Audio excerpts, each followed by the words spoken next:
अस्सलाम वालेकुम नाज़रीन, लीडर टीवी प्रोग्राम अॼु जी ॻाल्हि सां गॾु आहियां कासिम राजपर। नाज़रीन, अॼु असां प्रोग्राम पिया कयूं सिंध पब्लिक सर्विस कमीशन में जेके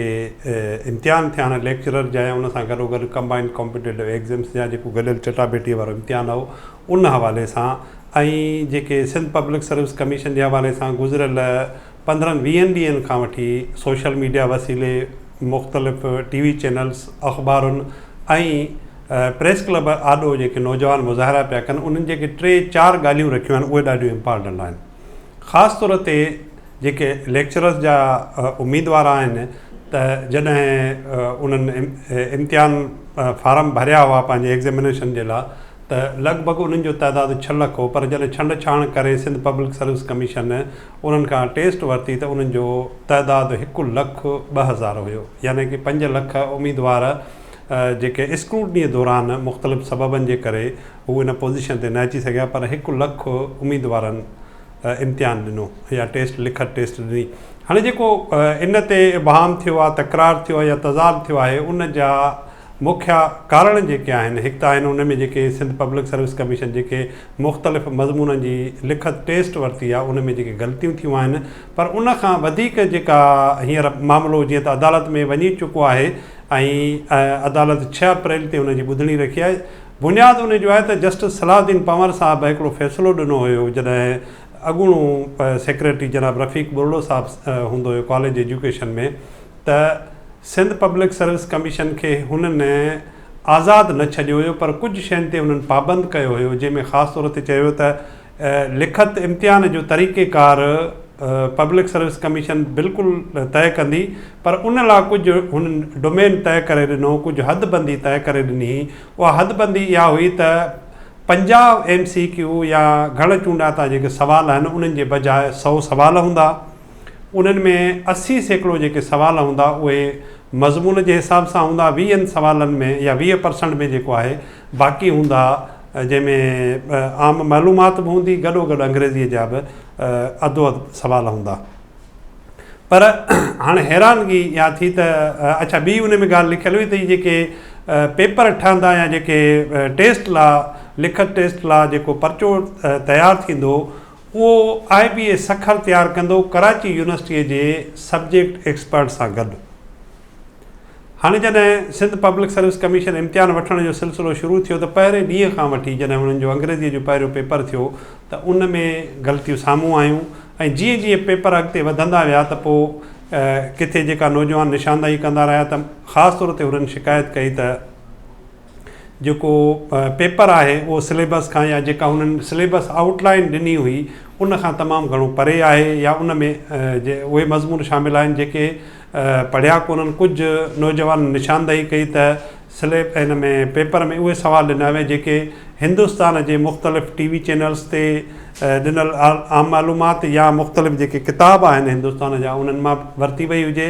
अहिड़े ई क़िस्म जूं कुझु शिकायतूं ॿियनि मज़मूननि जे हवाले सां, मिसाल तौरु सिंधीअ जे मज़मून जे हवाले सां असां निशानदाही कई। कुझु दोस्तनि जो ख़्यालु हो त 25 आहिनि, पर मूं जेका ज़ाती नमूने सां मुमकिन आहे त उहा मुंहिंजी तहक़ीक़ ग़लति बि थी सघे थी, पर 17 सवाल अहिड़ा हुआ जिन जा जवाब ग़लति हुया या हुननि जो हिन सां मज़मून सां वास्तो न हुजे, सिलेबस सां वास्तो न हुजे। अहिड़े क़िस्म जा मुख़्तलिफ़ जेके अबाम पैदा करे हुनखे तकरारी कयो वियो, ऐं पोइ 110 जी एप्लीकेशन ॾेई कुझु नौजवान जेके आहिनि से जस्टिस सलाहुद्दीन पंवर साहिब जी अदालत में हाणे जीअं त इन केस में धुर थी विया आहिनि, ऐं अदालत 6 अप्रैल ते जेको आहे सो धुरियुनि खे तलब कयो आहे सिंध पब्लिक सर्विस कमीशन खे, गॾोगॾु मौजूदा जेको सेक्रेटरी साहिबु आहे कॉलेज एजुकेशन जो ऐं अॻूणो जेको सेक्रेटरी जनाब रफ़ीक बुरड़ो साहिबु हो हुननि खे बि तलब कयो आहे त उहे अची जवाबु ॾियनि त हीअ सिंध पब्लिक सर्विस कमीशन खां ग़लतियूं छो थियूं आहिनि। हाणे सभ खां वधीक जेका तकरारी पोज़ीशन पैदा कई उहा बज़ाते ख़ुदि पाण सिंध पब्लिक सर्विस कमीशन पैदा कई, ऐं जेका हुननि हिकु प्रेस रिलीज़ जारी कई। हुननि चयो त असां IBA जे एक्सपर्ट वसीले इहे सवाल तयारु कया आहिनि, जंहिं ते फौरी तौर ते शाम जो ई IBA सखर जेको आहे उन्हनि जी इन राय खे या इन प्रेस रिलीज़ खे रद्द कंदे चयो त असांखां उन्हनि कंहिं बि क़िस्म जी इन हवाले सां राय न वरिती आहे, सवाइ इन जे त हुननि जो जेको अटेंडेंस जो सिस्टम हुयो उहो IBA सखर हुननि खे ॾिठो या थोरी घणी जेका आहे टेक्नोलॉजिकल जेका एक्सपर्टी हुई IBS अखर जी उहा पब्लिक सर्विस कमीशन खे ज़रूरु फ़राहम कई वई। हाणे इन सॼी सूरत हाल खां पोइ हिकु त ड्रिगे अरसे खां वठी 2018 में इश्तिहार आयो, लॻभॻि 2 साल गुज़री विया आहिनि ऐं उन खां पोइ बि जेका भर्तियूं थियनि उहे भर्तियूं पहिरें ई मरहले में इन नमूने सां जो तकरारी थी वञनि। हाणे सिंध पब्लिक सर्विस कमीशन ते ॿिया एतिराज़ पंहिंजी जॻह ते हूंदा, पंहिंजा नवाज़ी पंहिंजी जॻह ते उन्हनि ते इहो इल्ज़ाम थी सघे थो, सियासी असर रसूख़ केतिरो इस्तेमालु थिए थो इहो हिकिड़ो धार बहस आहे। पर बुनियादी सुवालु आहे त 1500 आसामियुनि लाइ जॾहिं 1 लख उम्मीदवार ॾियनि था इम्तिहान, त सिंध पब्लिक सर्विस कमीशन जहिड़ो इदारो जो जंहिंमें तमामु हज़ारे लखे नौजवाननि जूं उम्मीदूं हुजनि थियूं, त हू मेरिट जे बुनियाद ते ऐं मेरिट सां गॾोगॾु शफ़ाफ़ियत जे बुनियाद ते, शफ़ाफ़ियत सां गॾोगॾु जेको सिलेबस उन्हनि पाण तइ करे ॿुधायो आहे त मास्टर लेवल जो सिलेबस हूंदो, उन मां बि जेकॾहिं इम्तिहान न वठनि त पोइ उन्हनि नौजवाननि सां तमामु घणी नाइंसाफ़ी आहे, जेके वरियनि खां वठी मुक़ाबले जे इम्तिहान जी तयारी कंदा हुजनि ऐं तयारीअ सां गॾोगॾु हिकिड़ियूं हुननि जूं उम्मीदूं पंहिंजी जॻह ते हुजनि थियूं। हाणे इन जो तरीक़ो ज़ाहिरी ॻाल्हि आहे सिंध हाई कोर्ट तइ कंदी, मुख़्तलिफ़ नौजवाननि मुज़ाहिरा धरणा पंहिंजी जॻह ते ज़रूरु कया आहिनि। हुननि जो मुतालबो जेको री एग्ज़ाम जो आहे त भई ॿीहर थिए थो नथो थिए, हाणे इहो त तइ करिणो जेको आहे सिंध पब्लिक सर्विस कमीशन ऐं जेको मामिलो खणी वेंदी कोर्ट में, जवाबु त उन मां ई ख़बर पइजी वेंदी। पर बहितर सूरत हाल तॾहिं फौरी तौरु थी सघे पई, मुमकिन आहे त सिंध पब्लिक सर्विस कमीशन खे कोर्ट तलब न करे, या जेकॾहिं शाम जो ई जेके हुननि जेका जवाबी कुंजी या की ॾिनी उन में जेके ग़लतियूं आहिनि उन्हनि खे दुरुस्त करे पेश कयो वञे हा। ऐं कॾहिं कॾहिं मुख़्तलिफ़ जेके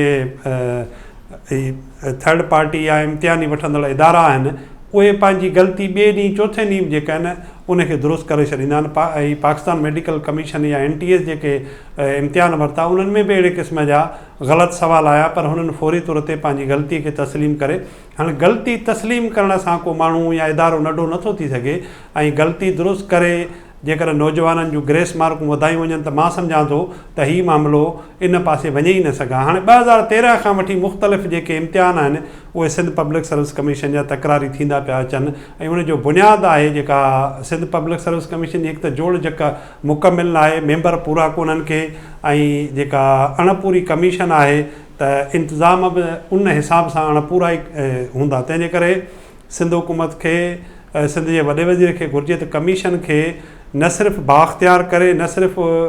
उन में शफ़ाफ़ियत ऐं मेरिट खे यकीनी बणाइण लाइ कोशिशूं वठे या हिदायतूं जारी करे, पर गॾोगॾु जेके मेंबर्स रिटायर थी चुका आहिनि, हिकु अधु मेंबर जेको आहे गुज़ारे वियो आहे, त उहे जेके मेंबरनि जूं जायूं ख़ाली थियूं आहिनि उन्हनि खे फौरी तौर ते कयो वञे। छो जो कमीशन हिकिड़ो आइनी इदारो आहे, ऐं जेकॾहिं कमीशन टुटल हुजे त उन ते कॾहिं बि सुवाल उथी सघंदा। तंहिंजे करे सिंध गवर्नमेंट खे घुरिजे त इन मामले ते ज़रूरु ध्यानु ॾिए। गॾियल चटाभेटी वारे इम्तिहान जे हवाले सां तमामु घणियूं शिकायतूं नौजवाननि कयूं आहिनि, तंहिंजे करे सिंध गवर्नमेंट खे उन पासे बि ध्यानु ॾियणु खपे, सिंध पब्लिक सर्विस कमीशन खे उन पासे ध्यानु ॾियणु घुरिजे। बावजूदि त हिकिड़ो ख़ुदि मुख़्तियार इदारो आहे सिंध जे वॾे वज़ीर या चीफ सेक्रेटरीअ जो, उन में सिधी रीति का बि मुदाख़लत नथी थिए, पर जॾहिं मामला अदालतुनि में वञनि था ऐं पब्लिक सर्विस कमीशन जे करे सिंध जो चीफ सेक्रेटरी ऐं सिंध जो वॾो वज़ीर बि उन लाइ हिकिड़ो अदालत में वञी उन्हनि खे जवाबु ॾियणो थो पवे। तंहिंजे करे बहितर इहो आहे त अदालत में जवाबु ॾियण खां बहितर सूरत हाल तॾहिं थी सघे थी जॾहिं तव्हां जेके अणपूरा इंतिज़ाम आहिनि उन्हनि बजाए मुकमिल तरीक़े सां जेको जोगा बंदोबस्तु करे अहिड़े क़िस्म जा इम्तिहान वरितो त जीअं मेरिट वारो जेको सिंध जे नौजवाननि जो हिकिड़ो उम्मीदूं आहिनि उहे बि पूरियूं थियनि, ऐं वक़्तु सिर जेके इम्तिहान सां गॾोगॾु जीअं रिज़ल्ट आहे उहे अचनि, ऐं नौजवाननि जेके 1500 नौकिरियूं 17 ग्रेड जूं नौजवाननि खे मिलंदियूं या 200-250 गॾियल चटाभेटी वारे इम्तिहान में मिलंदियूं। तंहिंजे करे बहितर इहो थींदो त हीअ जेके अणपूरा इंतिज़ाम आहिनि उन्हनि बजाए पूरा इंतिज़ाम करे इम्तिहान वरिता वञनि। क़ासिम राजपर खे ॾींदा इजाज़त। अल्लाह भाई।